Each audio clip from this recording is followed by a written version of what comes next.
The frozen wind howled like a wounded beast across the barren Wyoming plain, cutting through Olivia Wentworth's thin cotton dress as she struggled up the steep path to the lonely cabin perched atop the hill.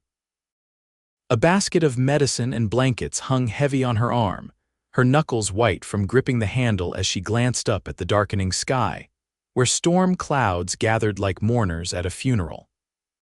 Wyoming Territory, 1878. Olivia had been the schoolteacher in Redemption Creek for just 6 months. But those months had been enough to learn which families needed help and which would rather starve than accept charity.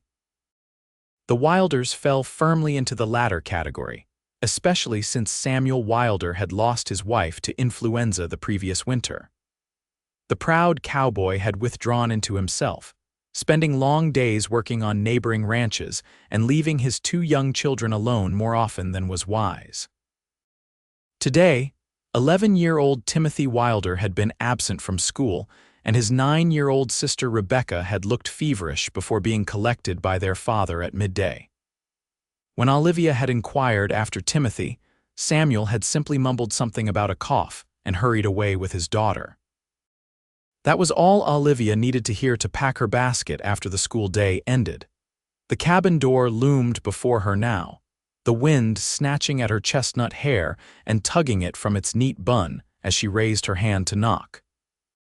Before her knuckles could connect with the weathered wood, the door swung open.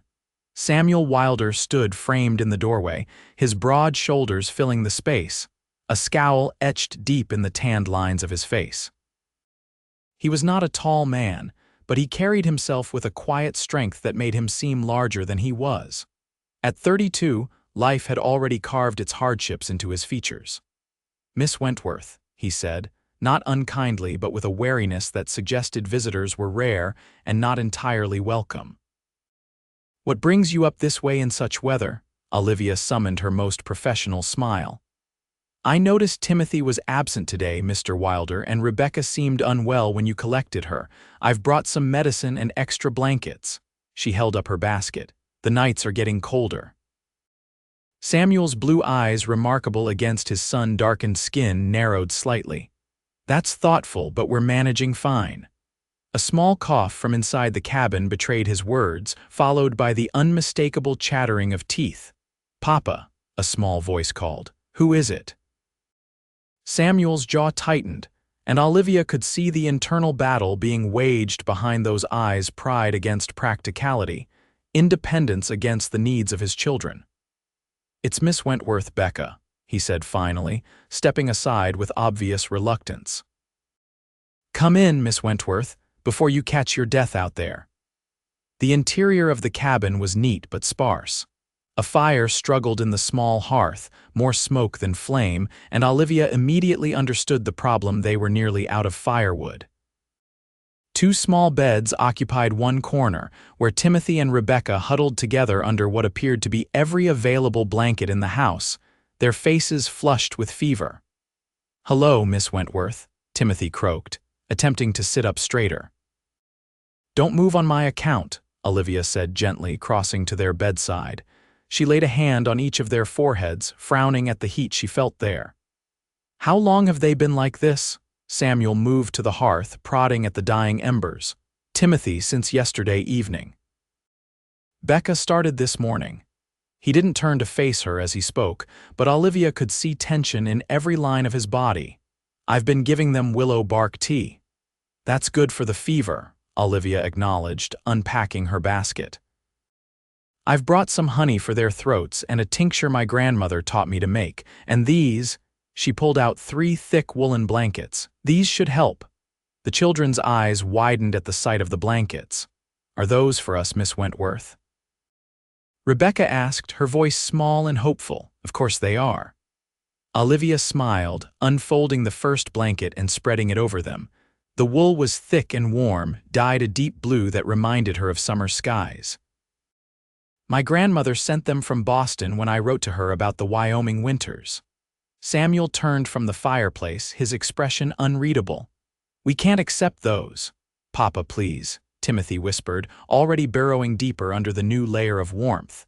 Olivia met Samuel's gaze steadily. "They're not a gift, Mr. Wilder. Consider them a loan if you must, but your children need warmth to fight this fever." For a moment she thought he would insist she take the blankets back, but then his shoulders slumped ever so slightly. "A loan, then," he conceded. "I'll return them when the children are well." Olivia nodded, though she had no intention of taking the blankets back. She set about mixing honey into the cups of water that sat on the small table beside the beds, adding a few drops of her grandmother's tincture to each. "This will help with the coughing and bring down the fever." Samuel watched her from the doorway where he had pulled on his coat. "I need to gather more firewood before dark. Will you?" He paused, the question clearly difficult for him. "Will you stay with them until I return?" "Of course," Olivia answered without hesitation. "Take your time, I'll look after them." Something passed across his face, then relief, perhaps, or gratitude before he nodded and slipped out the door into the gathering dusk. Olivia turned back to the children, helping them sit up enough to drink the medicine. "There now," she soothed, tucking the blankets more securely around their shivering forms. "Let's get you comfortable." Rebecca's small hand caught hers. "Will you tell us a story, Miss Wentworth?" "Mama used to tell us stories when we were sick." Olivia's heart twisted at the mention of their mother. She knew from town gossip that Clara Wilder had been beloved by all who knew her, and her death had left a void in many lives, none more so than in the lives of her husband and children. "I would be happy to tell you a story," Olivia said, pulling up a chair between their beds. "What kind of story would you like to hear?" "Something about knights and dragons," Timothy requested, his eyes bright with fever but eager. "No, something about princesses," Rebecca countered weakly. Olivia laughed. "How about a story with both?" And she began to weave a tale about a brave princess who rescued a knight from a dragon, embellishing the story with details that made the children giggle despite their illness. She was so engrossed in her storytelling that she didn't hear Samuel return until the door opened, bringing with it a rush of cold air and the scent of pine. He stood in the doorway for a long moment, arms full of wood, watching the scene before him with an expression Olivia couldn't quite decipher. "And then," Olivia was saying, "the princess realized that the dragon wasn't really trying to eat the knight at all. It was trying to protect him from an even greater danger." "What danger?" Samuel asked quietly, closing the door behind him with his foot, three heads turned toward him in surprise. "Papa, Miss Wentworth tells the best stories," Rebecca exclaimed, her voice stronger than it had been. Samuel smiled faintly, depositing the wood beside the fireplace. "So I heard. Don't let me interrupt." Olivia felt a flush rise to her cheeks. "Well, the danger was a wicked sorcerer who wanted to steal the knight's courage, you see. The dragon knew this and was trying to keep the knight away from the sorcerer's castle." She continued the story as Samuel built up the fire, the flames gradually growing stronger, casting a warm glow throughout the small cabin. By the time she reached the happy ending with the princess, the knight, and the dragon becoming friends and protecting the kingdom together, both children had fallen asleep, their breathing easier than before. "You have a gift with children," Samuel said softly, settling into a chair across from her. "They make it easy," Olivia replied, adjusting the blankets one more time. "They're wonderful children, Mr. Wilder." "Samuel, please." He ran a hand through his dark hair, streaked with premature silver at the temples. "And thank you for the blankets and the medicine and for staying." "Olivia," she offered in return, "and you're welcome. I'm glad I could help." The fire crackled in the hearth, and outside the first snowflakes of the evening began to fall. Neither of them seemed in a hurry for her to leave. "Would you like some coffee?" Samuel asked suddenly. "It's the least I can offer." Olivia should have declined. The proper thing would be to check on the children once more and then make her way back to town before the snowfall grew heavier. But something in Samuel's eyes, a loneliness that mirrored her own, made her nod instead. "Coffee would be lovely," she said. Samuel moved with efficiency in the small space, setting a pot to boil and measuring out precious coffee grounds. "Clara always said I made terrible coffee," he remarked, his back to Olivia. "Too strong," she said. "I like strong coffee," Olivia replied. It was the first time he had mentioned his wife voluntarily, and she sensed it was significant somehow. They sat in companionable silence as the coffee boiled, watching the sleeping children and the dancing flames. When Samuel handed her a steaming mug, their fingers brushed briefly, and Olivia felt an unexpected jolt of awareness. "How did you come to be in Redemption Creek?" Samuel asked, settling back in his chair. "It's not exactly a destination for educated young women from Boston." Olivia wrapped her hands around the warm mug. "My father died last year and my mother remarried too quickly. Her new husband had certain expectations of me that I wasn't willing to meet." She sipped the coffee, finding it indeed very strong but not unpleasantly so. "When I saw the advertisement for a schoolteacher in Wyoming territory, it seemed like the perfect escape." Samuel nodded, understanding in his eyes. "And is it what you expected, this wild country?" "It's harsher," Olivia admitted with a small smile. "And more beautiful.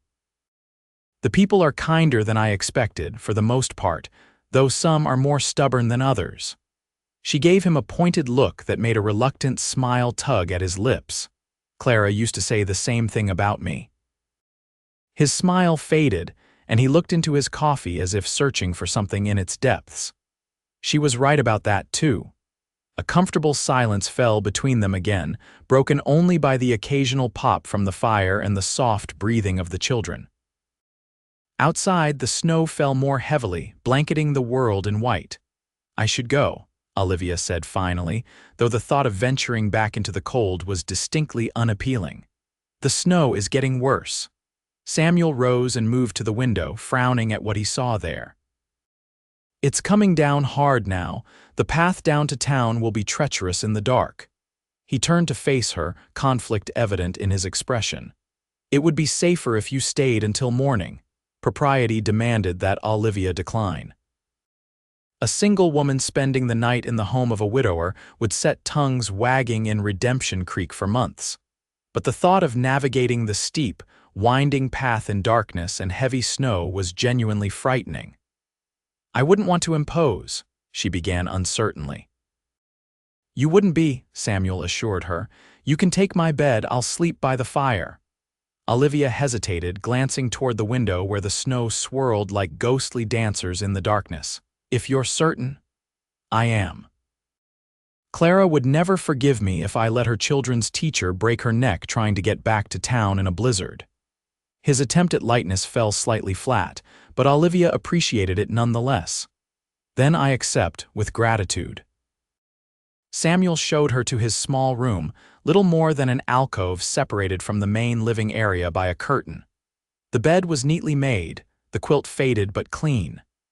"There are clean things in the trunk if you need them," Samuel said awkwardly, gesturing to a wooden chest at the foot of the bed. "I'll stoke the fire for the night." "Thank you," Olivia said, suddenly very aware of how improper the situation was despite its practical necessity. Samuel nodded and retreated, pulling the curtain closed behind him.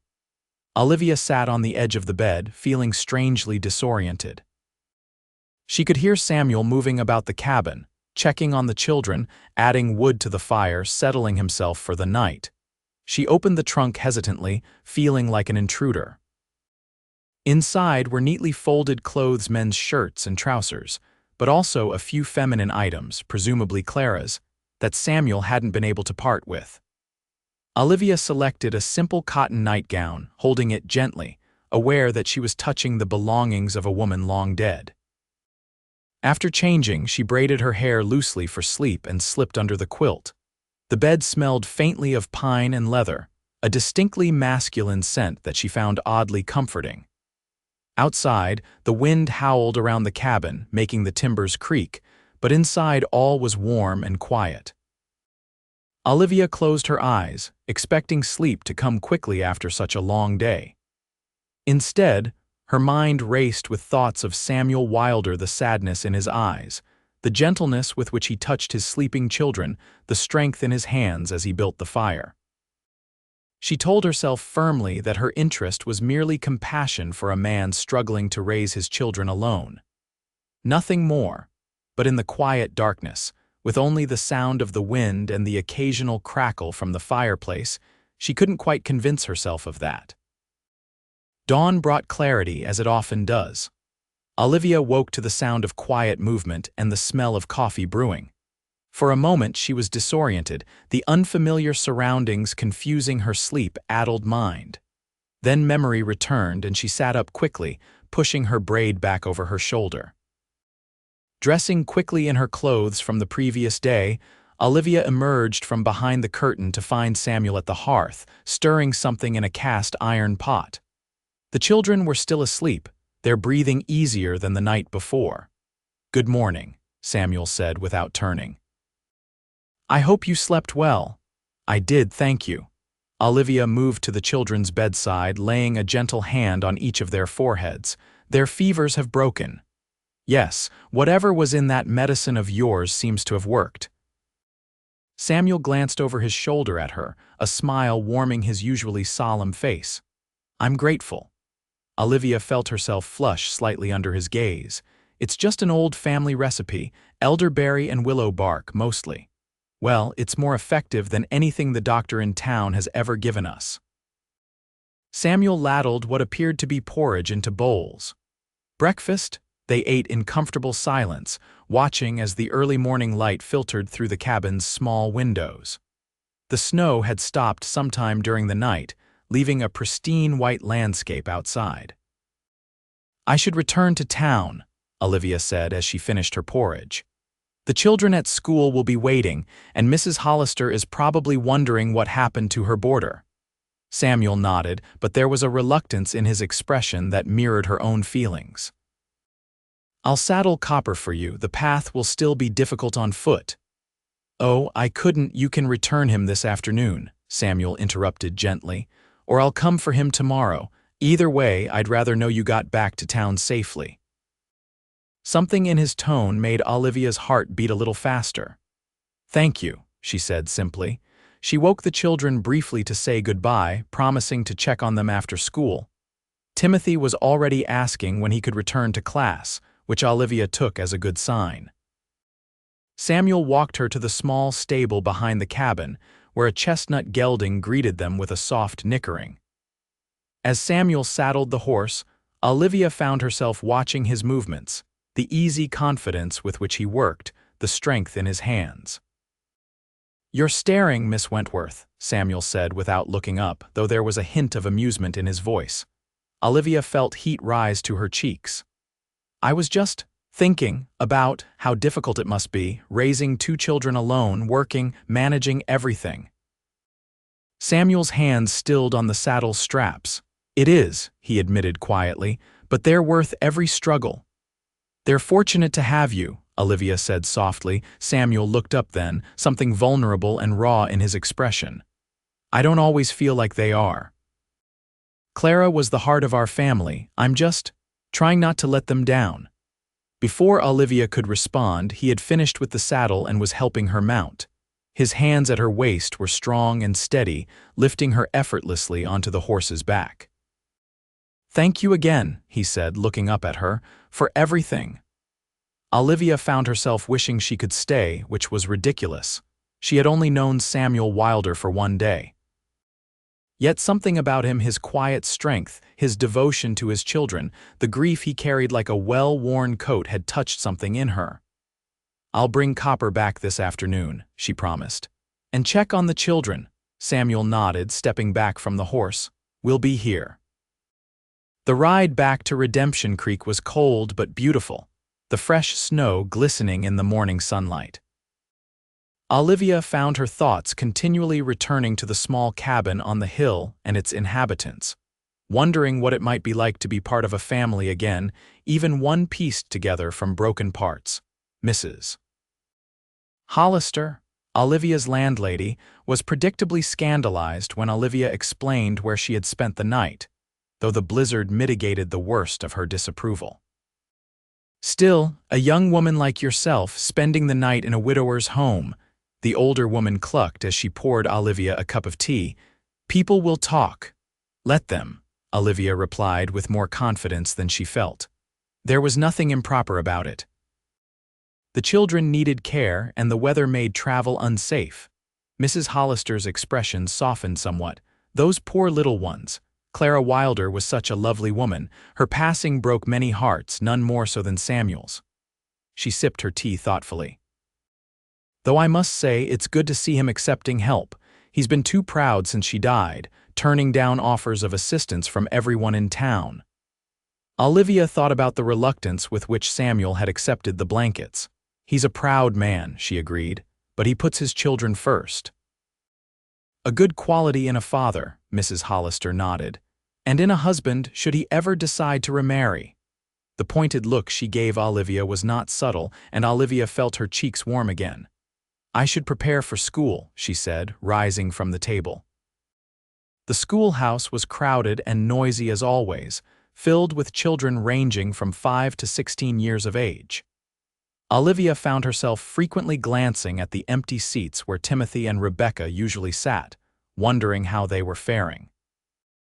As soon as the school day ended, she borrowed a horse from the livery stable to return copper and checked on the Wilder children. This pattern continued for the next week, teaching during the day, riding to the Wilder cabin in the afternoons to check on the children and bring small provisions that Samuel reluctantly accepted. Each visit deepened the connection Olivia felt with the little family. Rebecca began to look for her arrival eagerly, running to the door when she heard hoofbeats approaching. Timothy, recovering more slowly, would brighten visibly when she entered the cabin. And Samuel. Samuel seemed to grow a little less guarded each time, offering coffee, sometimes even staying to talk instead of finding work to do elsewhere while she visited.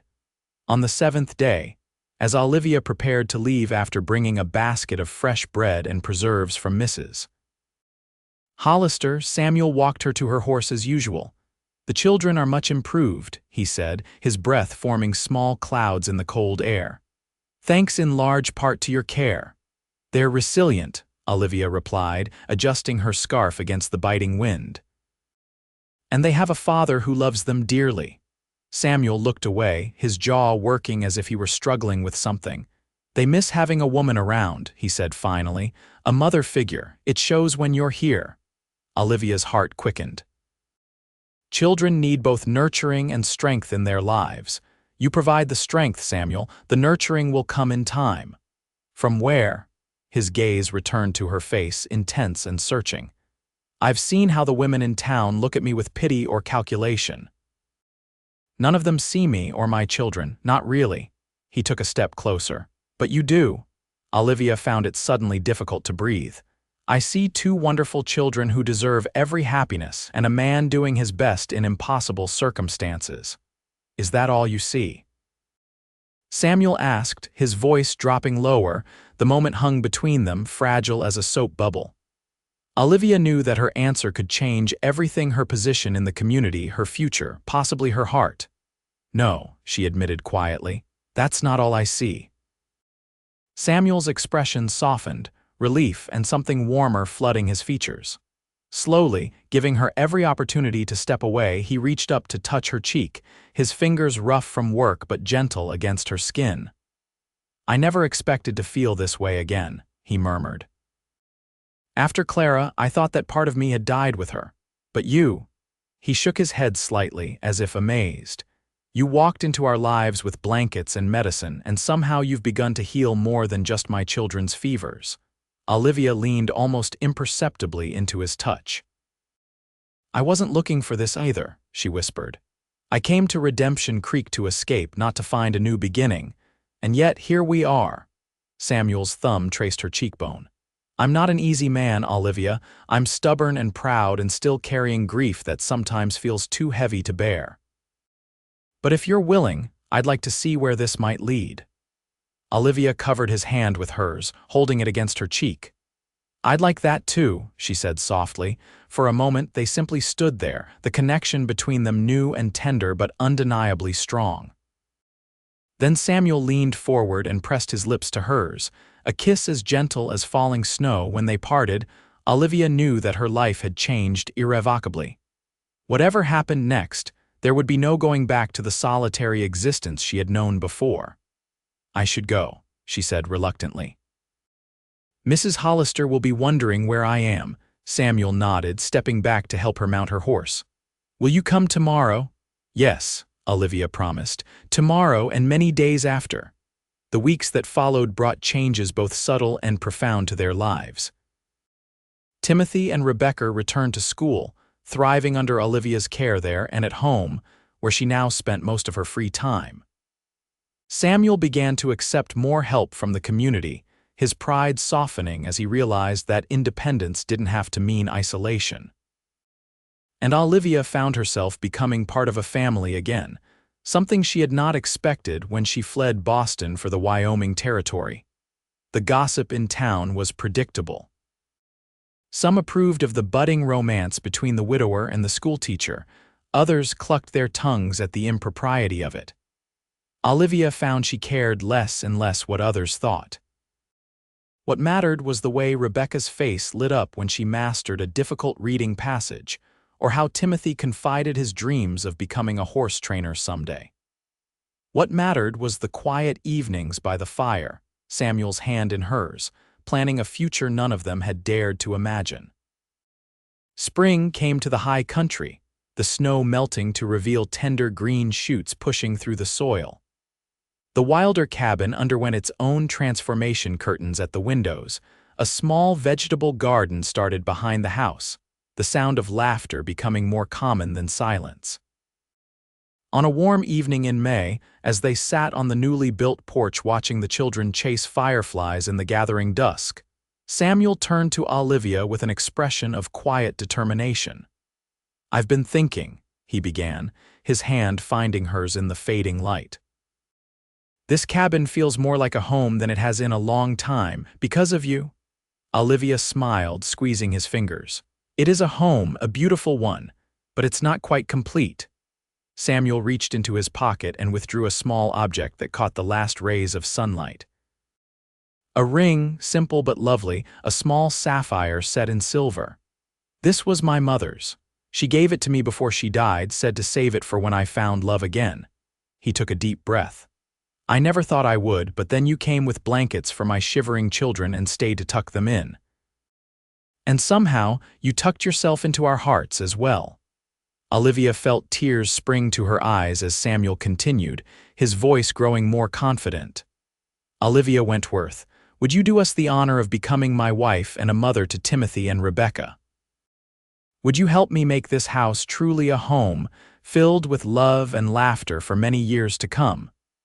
The children had noticed the serious conversation taking place on the porch and had drawn closer, their faces expectant and hopeful. Olivia looked from them to Samuel, her heart so full it felt it might burst. "Yes," she whispered, then louder, "Yes, Samuel, I would be honored to be your wife and a mother to these wonderful children." The cheers from Timothy and Rebecca echoed across the valley as Samuel slipped the ring onto Olivia's finger and sealed their engagement with a kiss that promised a lifetime of love. The wedding took place on a perfect June day, with wildflowers decorating the small church in Redemption Creek.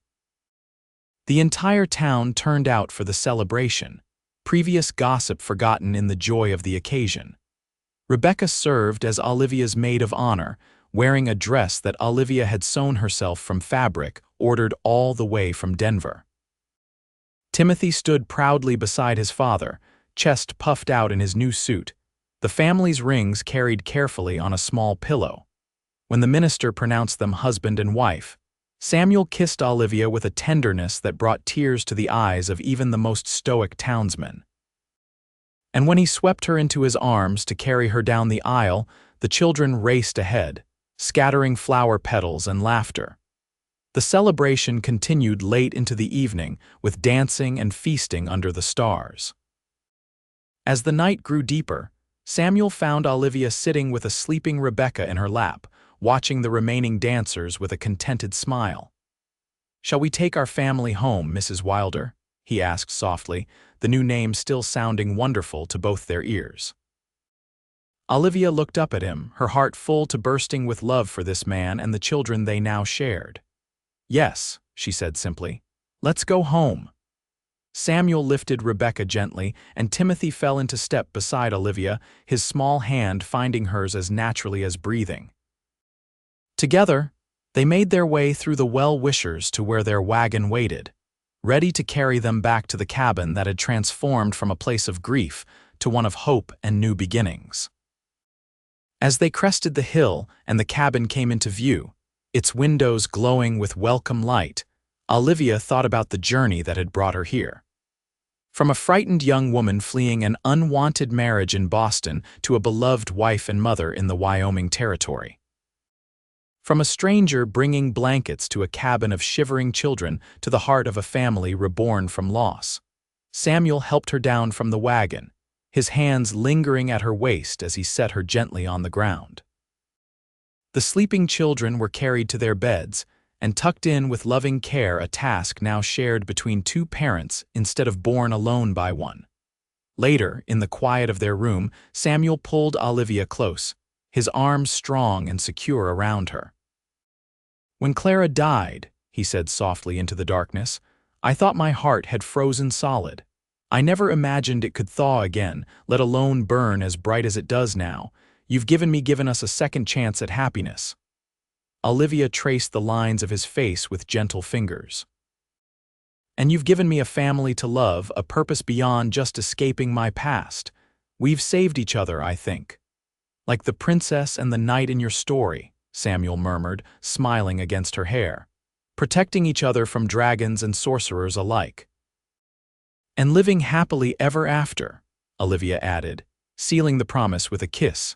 Outside, the Wyoming stars blazed in the vast night sky, witnesses to the miracle of love reborn in a small cabin on a windswept hill. Inside, wrapped in each other's arms, Samuel and Olivia Wilder began their life together, a life built on compassion, courage, and the unexpected blessing of a schoolteacher who had once brought blankets to shivering children and stayed to become the heart of their home.